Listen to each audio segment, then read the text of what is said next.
rester ce matin dans cette série entamée il y a plusieurs semaines maintenant, qui consiste à voir, en se basant sur la conquête du pays promis, Canaan, de voir ensemble les principes de victoire. Et ce matin, je voudrais m'arrêter sur le personnage central de cette conquête, bien sûr en dehors de l'Éternel, le personnage central de cette conquête qui s'appelle Josué. Et le titre de mon message est le suivant, Josué, l'homme qui est entré.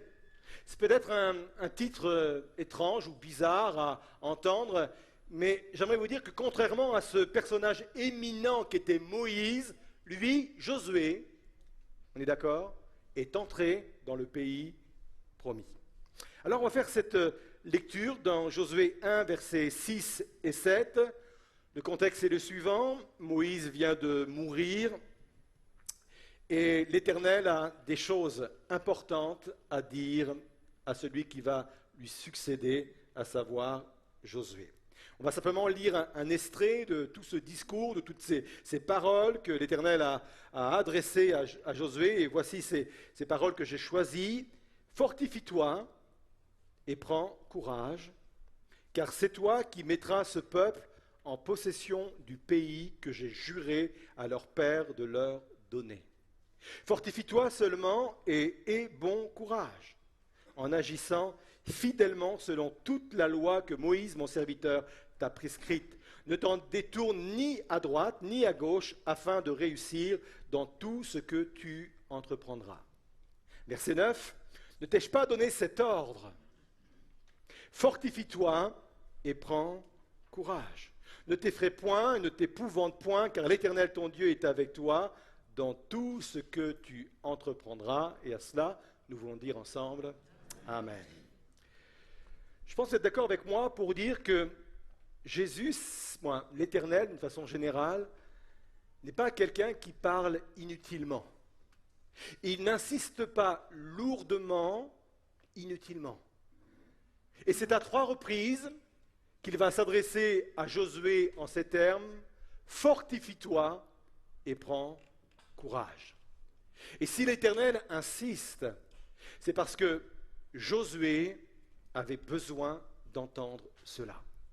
En insistant sur ces paroles, quelque part, l'Éternel est en train de mettre le doigt sur une de ses failles, un de ses besoins majeurs. Josué avait vraiment besoin de se fortifier. Et nous allons voir, au travers de cette méditation de ce matin, les 2 domaines dans lesquels Josué a dû se fortifier afin de pouvoir être cet homme qui a réussi à entrer dans le pays promis. Nous allons voir dans un premier temps qu'il a dû se fortifier dans sa légitimité et nous allons voir ensuite qu'il a dû se fortifier dans une foi qui lui a permis d'entrer dans le pays promis. Donc vous avez vu, c'est une prédication en 2 points. Facile, hein? On va au bout quand même? D'accord. 1, se fortifier dans sa légitimité. N'oublions pas que Josué va passer juste après un homme qu'on appelle Moïse. Moïse, c'est l'homme qui a du niveau. Il est unique. Unique déjà dans son parcours. Sa naissance même était unique. Il n'aurait jamais dû exister, vivre, naître. Parce que le roi avait donné une ordonnance, un ordre aux sages-femmes, et l'ordre était de tuer tous les enfants mâles qui étaient prêts à naître. Et comme les sages-femmes ont désobéi, parce qu'ils préféraient craindre l'Éternel plutôt que Pharaon, tous les bébés mâles sont nés tout de même. Et il avait donné quand même cet ordre au peuple, si vous voyez un bébé mâle hébreu, jetez-le dans le fleuve. Et pendant plusieurs mois, on connaît cette histoire, les parents de Moïse vont cacher leur enfant. Et le fleuve qui aurait dû l'anéantir, l'engloutir, le faire mourir, ce fleuve-là, ce même fleuve, va le porter vers une destinée glorieuse, puisque ce fleuve va le porter près de cette fille de Pharaon, et il va être élevé avec tous les honneurs royaux, on va dire, et dans les plus grandes écoles. Et il va vivre quelque chose d'unique. Son parcours était unique. Son ministère était unique. On pense à ces 10 plaies, on pense à cette mer rouge, on en parlait à l'instant, qui s'est ouverte. C'est vraiment un homme unique. Il était unique également dans sa proximité avec Dieu. Il est dit ceci, que l'Éternel parlait avec Moïse face à face, comme un homme parle à son ami. Deutéronome 34:10, il dit ceci: il n'a plus paru en Israël de prophète semblable à Moïse que l'Éternel connaissait face à face. Je le répète, c'était un homme exceptionnel. Moïse était un homme unique. Et Josué arrive derrière ce grand homme.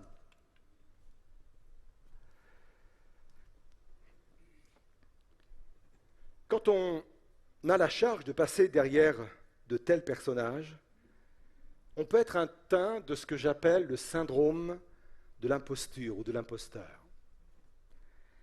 Et j'aimerais vous dire que ce syndrome est très fréquent dans le service de Dieu. J'ai souvent rencontré dans mes entretiens avec des personnes qui étaient destinées à des appels, à des ministères, qui étaient destinées à exercer des dons que Dieu leur avait communiqués, des talents que Dieu leur avait communiqués. J'ai souvent rencontré dans mon bureau, dans une conversation, dans un entretien, des hommes et des femmes qui étaient atteints de ce syndrome de l'imposture, de l'imposteur.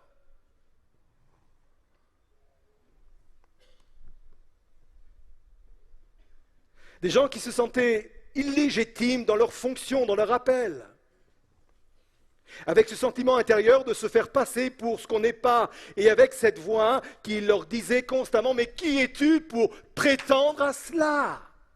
Et moi je suis convaincu que Josué a été aussi atteint de ce même syndrome, et après Moïse, il devait entendre cette voix qui lui disait: mais qui es-tu pour prétendre à cela? J'aimerais vous dire que cette voix-là, elle sort directement de l'enfer. Et je pèse mes mots. Ce n'est pas une formule comme ça à la légère lancée. C'est pensé et c'est calculé. C'est bel et bien une voix, des paroles qui sortent de l'enfer. Souvenez-vous de ce qu'était Satan avant d'être déchu. Il est appelé astre brillant. Traduit par ailleurs porteur de lumière, ce qui veut dire en latin Lucifer. Quand Dieu a créé Satan, il l'a créé parfait. Il avait de grandes responsabilités. Il était appelé à de hautes responsabilités. Il était presque devenu indispensable dans le ciel, tellement il avait de hautes responsabilités. Et on le sait parce que la Bible nous en parle, notamment dans le prophète Ésaïe. Il a été chassé de la présence de Dieu parce qu'il a nourri dans son cœur de l'orgueil au point de vouloir prendre la place de Dieu. Et il a été évincé de la présence et des fonctions que Dieu lui avait données. Et c'est important de comprendre cela. Pourquoi ? Parce qu'il ne s'est jamais remis du fait qu'il a été évincé de Dieu. Et quand aujourd'hui, quelqu'un a une responsabilité qu'il reçoit de Dieu, il le vit très mal. Parce qu'il se dit, mais c'est moi seul qui est capable de répondre aux hautes responsabilités que le Créateur est capable de donner. Et c'est pour cela qu'il crée dans le cœur des hommes et des femmes cette culpabilité, qu'il crée dans leur cœur ce sentiment d'imposture, d'imposteur. Vous me suivez dans cela ? Très important.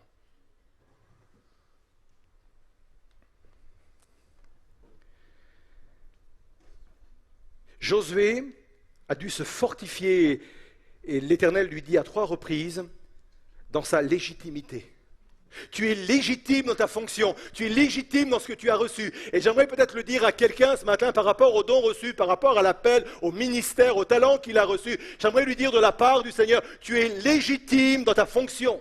Tu es légitime dans ton appel. Il vient de Dieu.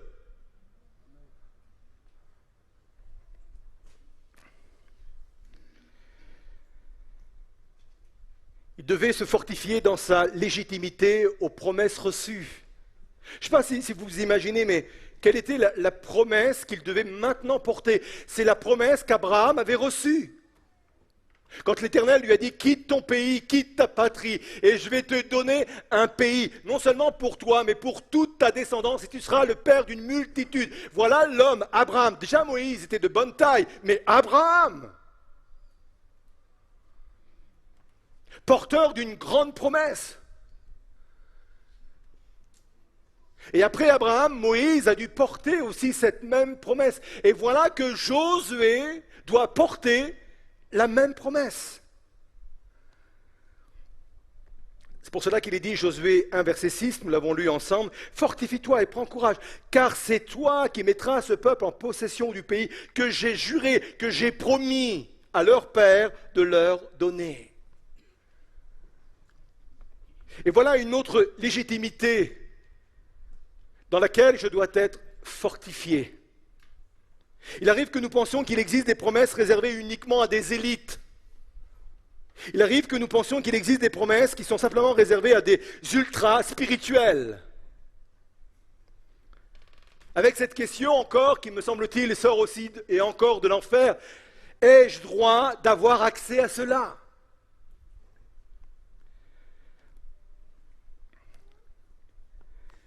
Fait penser à cet homme qui un jour est monté au temple pour prier. C'était un publicain, et un publicain c'était généralement quelqu'un qui avait une mauvaise vie. Et puis lui, il est en face d'un pharisien, et le pharisien c'était ce qui représentait pour lui toutes les personnes ultra spirituelles. Et le pharisien, lui, était assez à l'aise dans la présence de Dieu. Il se vantait de tout ce qu'il était capable de faire. Moi, je jeûne 2 fois par semaine. Moi, je donne la dîme de tous mes biens. Bref, c'était quelqu'un qui représentait la personne ultra spirituelle. Et de l'autre côté, il y avait ce publicain. Et ce publicain, s'il est rentré dans le temple, c'est parce qu'il voulait recevoir quelque chose de Dieu, mais il ne s'en sentait pas digne. Au point qu'il est dit qu'il n'osait pas lever les yeux au ciel.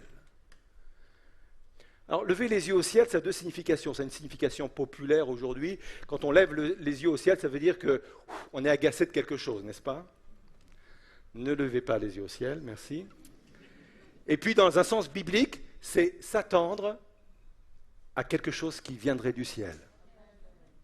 C'est ce que Jésus a fait quand il a multiplié les pains et les poissons. La Bible nous dit qu'il a levé les yeux au ciel parce qu'il savait qu'il y avait un miracle à produire, il y avait des milliers et des milliers de personnes à nourrir. Et Jésus a levé les yeux au ciel parce qu'il attendait de son Père un miracle extraordinaire. Et j'aime la pensée que cet homme, le publicain, il est dans le temple et il est confronté à cet ultra spirituel qui est le pharisien, mais lui, il n'ose même pas lever les yeux au ciel parce qu'il se dit, mais je ne suis pas digne, je ne suis pas à la hauteur, je ne suis pas légitime pour attendre quelque chose d'en haut. Et j'aimerais dire que très souvent, quand nous sommes confrontés aux promesses de Dieu, les promesses qui sont dans la parole de Dieu, nous avons la même attitude. Quand il y a des promesses sur le baptême dans le Saint-Esprit, est-ce que vous vous sentez légitime? Alors certains aisément répondent oui, d'autres peut-être pas. Quand il y a des promesses par rapport aux dons spirituels, est-ce que vous vous sentez légitime? Quand il y a des promesses par rapport à des miracles et des guérisons, est-ce que vous vous sentez légitime? Est-ce que quand il y a des promesses qui vous dépassent sur le plan humain et qui vous montrent une destinée extraordinaire, est-ce que vous vous sentez légitime? Est-ce que vous n'êtes pas comme ce publicain qui n'ose même pas lever les yeux au ciel parce qu'il se dit en lui-même, ça c'est pas pour moi, ça c'est pour les ultras spirituels, mais pas pour moi. Moi j'aime l'évangile, parce que l'évangile met toutes ces choses à plat. J'aime quand Jacques dit que Élie, cet homme de Dieu, était de la même nature que nous. Et pourtant, il a vécu des choses extraordinaires. Et une autre version dit, il était avec les mêmes faiblesses que nous. Pour être légitime vis-à-vis des promesses de Dieu, pas la peine d'être parfait. Pas la peine d'être des ultras spirituels. Il faut simplement être des hommes et des femmes qui aiment simplement et humblement Dieu et qui avancent pas à pas, malgré ce qu'il est. Il a le désir de plaire à Dieu, il avance. Il tombe parfois, mais il se relève. Il tombe encore, mais il se relève. Il avance. Comptant chaque jour sur la grâce de Dieu et voulant plaire à Dieu. Mais c'est loin d'être quelqu'un de parfait. Et j'aimerais vous dire que cet homme-là, cette femme-là, ces hommes-là, ces femmes-là sont légitimes pour avoir accès à toutes les promesses de Dieu.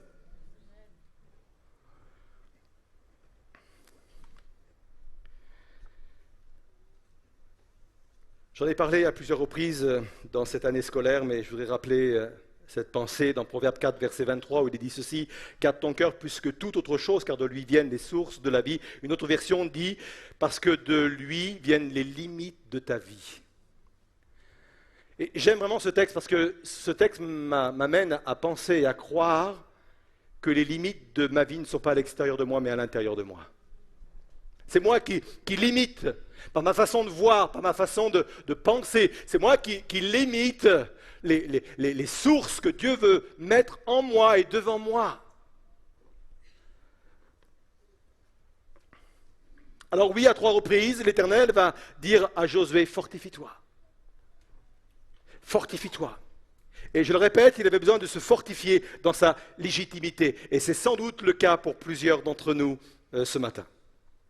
Deuxièmement, il devait se fortifier dans une foi qui lui permettrait d'entrer dans le pays promis. Écoutez bien ceci.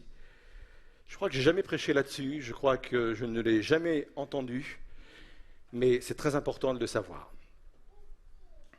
Ce n'est pas le même type de foi pour entrer que pour sortir. Je le répète, ce n'est pas le même type de foi pour entrer et pour sortir. Souvenez-vous, quand Moïse est sur le point de mourir, de quitter cette terre, il parle avec l'Éternel et il fait cette prière à l'Éternel en vue de son successeur. Il dit que l'Éternel, le Dieu des esprits de toute chair, établit sur l'assemblée un homme qui sorte devant eux et entre devant eux. Et il insiste encore, il répète, verset 17, et qu'il les fasse sortir et qu'il les fasse entrer. Moïse comprend qu'il y a une différence entre faire sortir un peuple et faire entrer un peuple. Et je le répète, il y a 2 types de foi. Une foi qui est suffisante pour sortir et un autre type de foi qui est, elle, suffisante pour entrer. Je m'explique. Pierre a eu assez de foi pour sortir de la barque. Et il fallait de la foi pour enjamber la barque alors qu'à l'extérieur c'était la tempête, alors qu'en face de lui il y avait un homme que personne ne reconnaissait. Il pensait que c'était un fantôme alors que c'était le Seigneur Jésus. Il fallait de la foi pour sortir de la barque. Et vous avez des gens qui ont parfois une foi pour sortir d'une situation.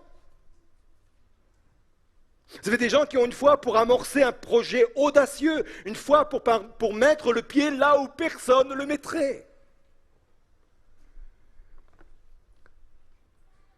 Et Pierre a eu assez de foi pour sortir de la barque. Mais la foi de Pierre a failli quand il a fallu entrer dans la mer et finir la traversée aux côtés du Seigneur Jésus. J'insiste sur cette vérité. Il y a une foi pour sortir, pour amorcer les projets, pour sortir de certaines situations, pour mettre le pied quelque part. Il y a une foi, il y a de l'audace, et il faut l'avoir cette foi-là. Mais il y a une foi aussi nécessaire pour entrer dans la promesse. Alors on va toucher quelque chose d'un peu chaud. Mais aucun sujet ne me fait peur. Un peu chaud parce qu'on va toucher quand même à une icône, Moïse. On a beaucoup de pudeur à parler en mal de Moïse, parce que c'est Moïse, quoi. Hein. Je vous rappelle, si Élie était de la même nature que nous, Moïse était aussi de la même nature que nous. Oh, oh. Bon, ça c'est pour les airbags, toi, c'est pour...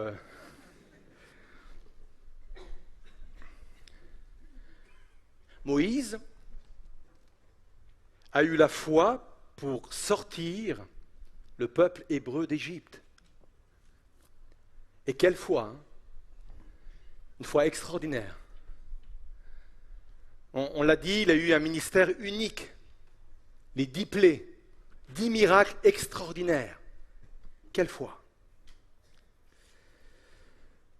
Mais il lui a manqué quelque chose pour entrer dans le pays promis. Et ce qui lui a manqué est surtout révélateur au moment où il va envoyer les 12 espions explorer le pays. Vous vous souvenez de cet épisode-là? Sur l'ordre de l'Éternel, il va choisir un homme influent par tribu et il va envoyer ainsi 12 espions explorer le pays. Et la Bible nous dit qu'après 40 jours d'exploration, les hommes vont revenir faire leur rapport, Nombre 13, verset 26. À leur arrivée, ils se rendirent auprès de Moïse et d'Aaron. Quand on comprend le texte littéral, on s'aperçoit que d'abord, ils vont faire leur rapport à Moïse et Aaron. Normal, c'est lui le leader. Hein. Et ensuite, et toute l'assemblée des enfants d'Israël, ils leur firent un rapport ainsi qu'à toute l'assemblée et ils leur montrèrent les fruits du pays. Ce qui est étonnant dans cet épisode, vous vous souvenez, les 10 sur les 12 vont faire un rapport complètement négatif, et au point que toute l'assemblée va être découragée, va même pleurer. Ce qui est étonnant, c'est à aucun moment Moïse va intervenir. Vous pourrez lire et relire. Les 10 espions sont en train de faire un rapport catastrophique, négatif, pessimiste. Et Moïse, il bronche pas, il dit rien, il relève rien. C'est lui le leader. C'est lui le patron, c'est lui le chef.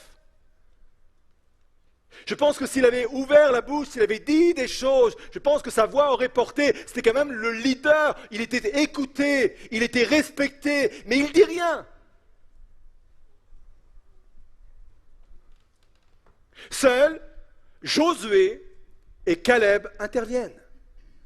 Seuls Josué et Caleb rappellent les promesses de Dieu. Seuls Josué et Caleb disent, mais si l'Éternel est avec nous, ce n'est pas un problème. Ces géants ne sont pas un problème. Ces villes fortifiées ne sont pas un problème.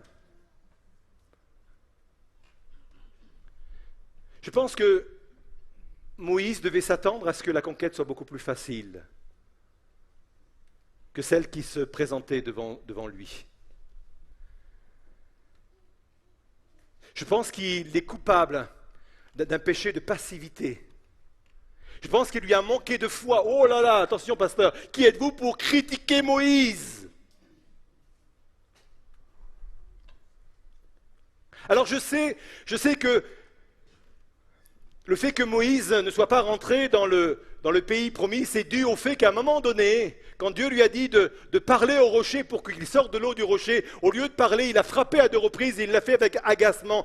Je sais que c'est un élément important qui a fait que Moïse ne rentre pas dans le pays promis. Mais c'est un élément parmi d'autres. Et je pense que cet élément que je viens de décrire est extrêmement important. On a parfois la foi pour sortir, pour faire des espoirs, pour sortir, pour amorcer des projets extraordinaires, pour mettre le pied où personne n'ose mettre le pied. Mais la foi doit poursuivre ou se poursuivre avec un autre type d'élément qui nous permettra d'entrer dans le pays promis. Alors c'est un silence, je ne sais pas ce qu'il faut penser de ce silence-là, mais je continue.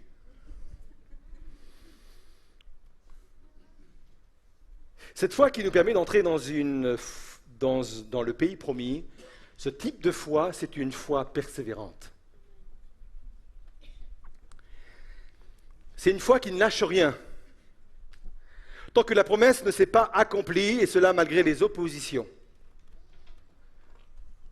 Cette foi-là. Et j'aimerais redéfinir ce matin ce qu'est un héros de la foi. Et je pense qu'on a une vision fausse de ce qu'est un héros de la foi, ou fausse, ou plutôt limitée.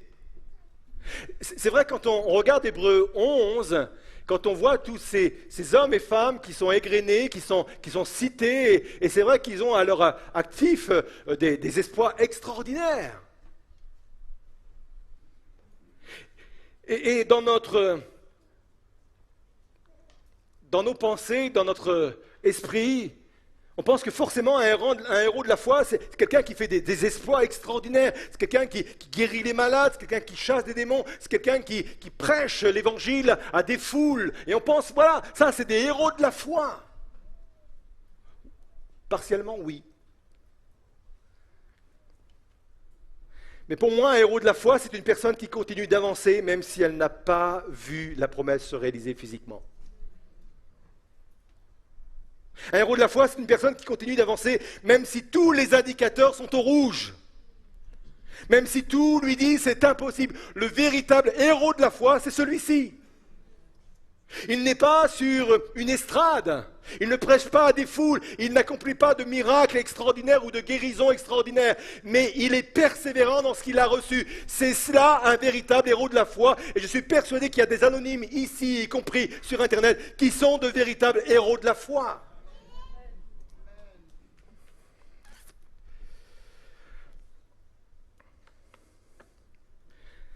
Ce second type de foi qui est nécessaire pour entrer, je pense que la meilleure des définitions, nous la trouvons dans Hébreux 6, verset 12, où il est dit ceci, « En sorte que vous ne vous relâchez point et que vous imitiez ceux qui, par la foi et la persévérance, héritent des promesses. » Vous avez vu que pour hériter des promesses, la foi ne suffit pas. C'est certes une foi audacieuse qui nous permet d'amorcer des projets, mais une foi persévérante aussi pour hériter les promesses. Je vais conclure. Vous restez encore avec moi quelques instants? Josué, un homme qui est entré. Et c'est peut-être une explication qu'on peut entendre et recevoir par rapport à toutes ces initiatives qui sont parfois avortées, qui n'ont jamais abouti, des promesses qui ne sont jamais réalisées. Peut-être qu'on a eu la foi pour sortir, pour amorcer, pour lancer, mais on n'a pas eu assez de foi persévérante pour entrer dans ce que le Seigneur avait promis pour nous. Et ce matin, il y a quelque chose vraiment à vivre dans ce domaine par rapport à peut-être des choses précises qui sont dans vos vies, qui sont collées à vos situations. Parce que je crois que la parole de Dieu est une parole à vivre pleinement et simplement. Pour cela, je voudrais vous inviter à vous lever à votre place et on va rester dans un moment de recueillement et on va se laisser interpeller par cette parole que nous venons de partager simplement. Peut-être que quelqu'un a besoin de dire, il faut que je passe maintenant à un autre type de foi. Oui, j'ai manifesté ma foi pour sortir de la barque comme a pu le faire Pierre. Oui, je me suis lancé dans des initiatives. Oui, j'ai amorcé des projets. Oui, je me suis engagé verbalement. Je me suis engagé physiquement. J'ai pris des décisions. J'ai posé des actes. Et aujourd'hui, je me sens flanché dans ma foi parce que les choses ne se passent pas comme je l'avais imaginé. Les choses ne se passent pas comme j'aurais aimé que ça se passe. La foi pour sortir est importante, mais la foi pour entrer est aussi importante. Et cette foi, c'est une foi persévérante. C'est une foi qui permet de dépasser les obstacles. C'est une foi qui permet de traverser les murailles qui s'opposent à nous, les géants qui s'opposent à nous, les chars de fer qui se dressent devant nous. C'est la foi persévérante qui hérite des promesses. Et j'aimerais que plusieurs ce matin reconsidèrent leur situation, reconsidèrent leur vie, face au partage de la parole de Dieu, face aux obstacles qui se trouvent devant vous, devant eux. Je voudrais que ces personnes reconsidèrent leur situation.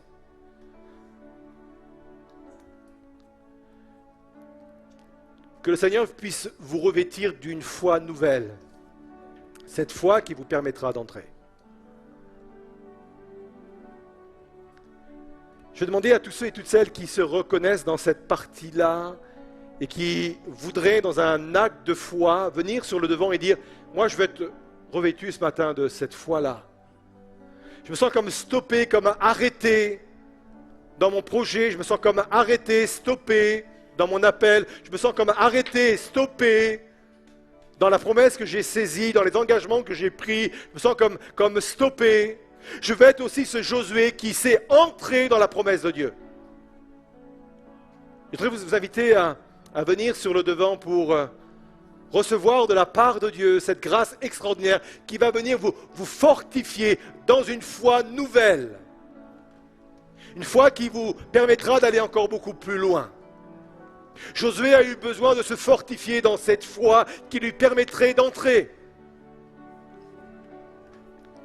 Je voudrais maintenant m'adresser à ceux et celles qui ont besoin d'être fortifiés dans la légitimité de leur appel, de leur don, de leur promesse. Je voudrais m'adresser à ceux et celles qui, au fond d'eux-mêmes, sont atteints par le syndrome de l'intrus, le syndrome de l'imposteur, de l'imposture, et qui ne se sentent pas légitimes de leur appel, légitimes du don, du talent que Dieu a mis en eux. J'aimerais vous demander de sortir des rangs et de venir sur le devant. Parce que si Josué avait besoin d'être fortifié dans cette légitimité,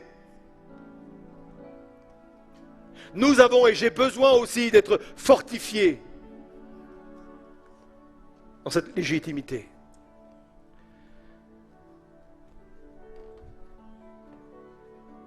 On va pouvoir chanter le chant qui est préparé. Pendant ce temps, continuez à venir sur le devant. Et je vais prier en même temps pour vous, pour que la grâce de Dieu puisse se manifester. Je crois à l'importance de tels rendez-vous.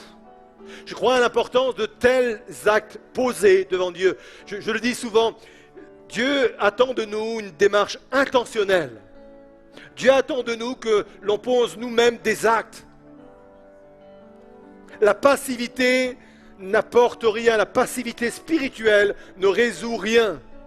À un moment donné, il faut poser des actes, il faut faire un acte de foi, il faut sortir de la barque, il faut dire, Seigneur, j'ai besoin de toi, je me reconnais dans ce que j'ai entendu ce matin et je veux vivre pleinement tes promesses et ta parole. Oui, je vais être cet homme, je vais être ce Josué qui entre. Comme nous l'avons vu il y a 15 jours, je veux entrer dans ma destinée. Je ne veux pas stopper au milieu, je ne veux pas arrêter au milieu, je ne veux pas être là comme stoppé pleinement dans ma course. Vivez cette réalité avec le Seigneur par le Saint-Esprit. Je vais prier pour vous et pendant ce chant, je vais le faire. On va laisser ce chant prendre place maintenant.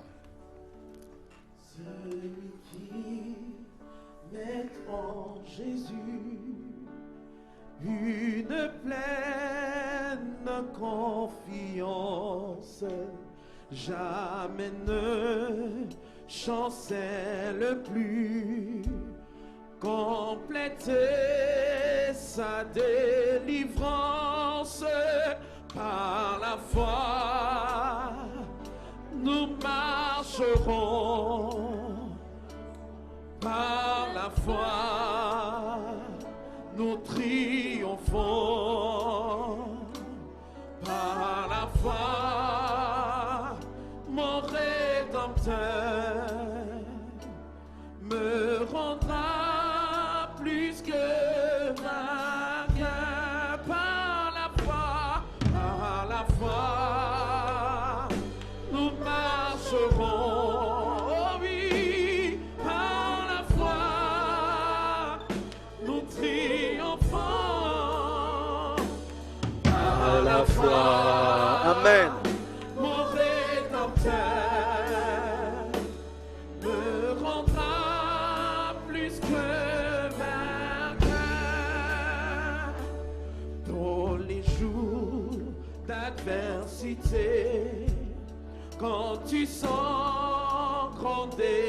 naufrage.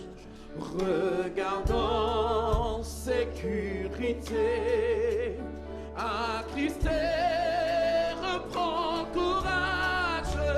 Par la foi, nous marcherons. Et j'entre Par la foi, dans mes promesses. nous triomphons.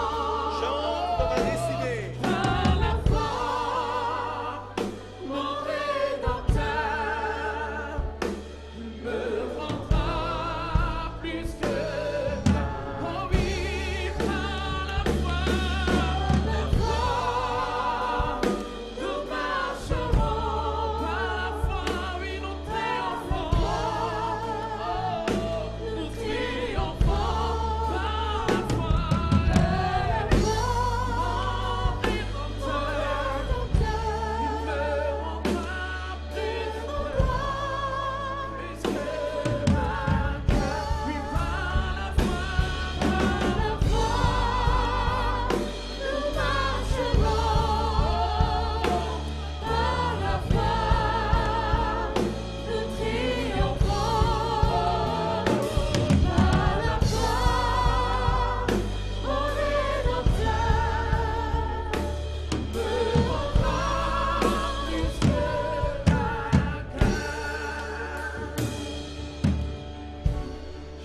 Je sens vraiment que des personnes ont besoin de façon très particulière de saisir, de se fortifier dans la légitimité de leur appel.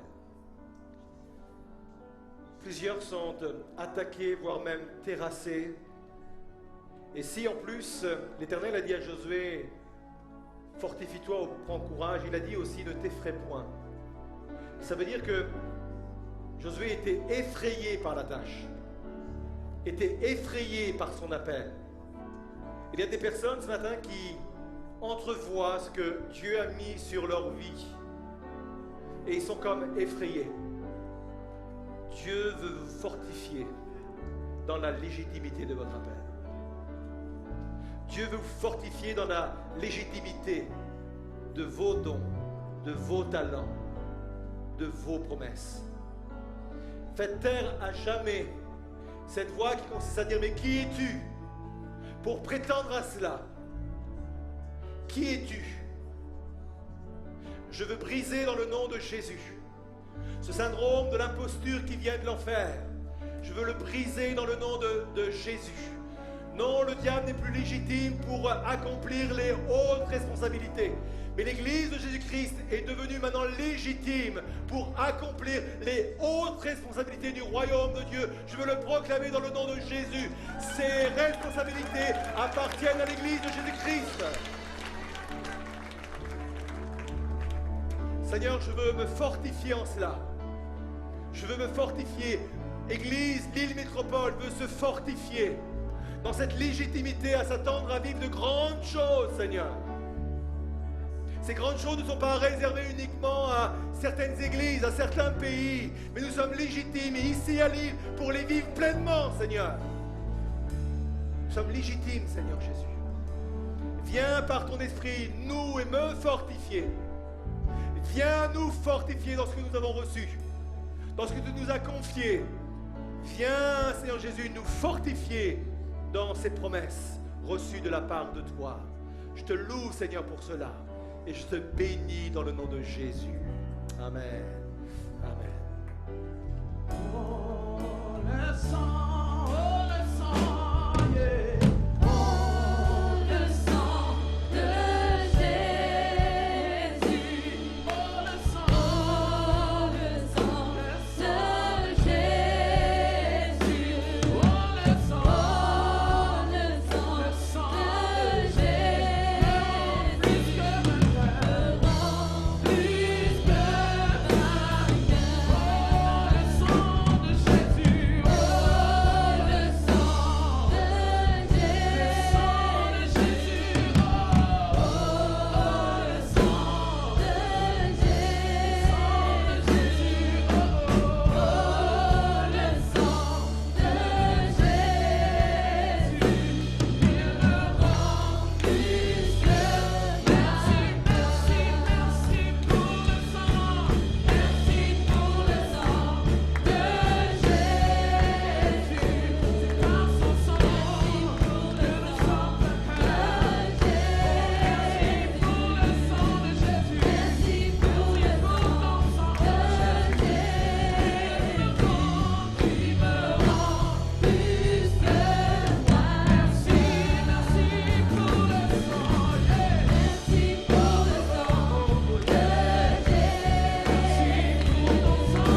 foi que vous avez reçu ce dont vous êtes venus chercher sur le devant. On croit à cette promesse-là. On va terminer par un dernier chant avant de se séparer. Heureux d'avoir passé ce temps avec vous. Certains sont revenus ou vont revenir de vacances, d'autres vont partir. C'est un moment important quand même dans une église, même si on aime quand une église en pleine activité, ce sera bientôt le cas d'ici un mois. Je crois qu'il est dans la volonté de Dieu qu'on puisse avoir des temps aussi pour se renouveler physiquement, en famille. Même Jésus s'est mis à part avec ses disciples pour se reposer un peu, donc c'est légitime de le faire également. On se lève à nos places, on termine par un dernier chant, et que la grâce de Dieu vous accompagne. Bon retour à chacun, et bon dimanche, et que le Seigneur vous bénisse.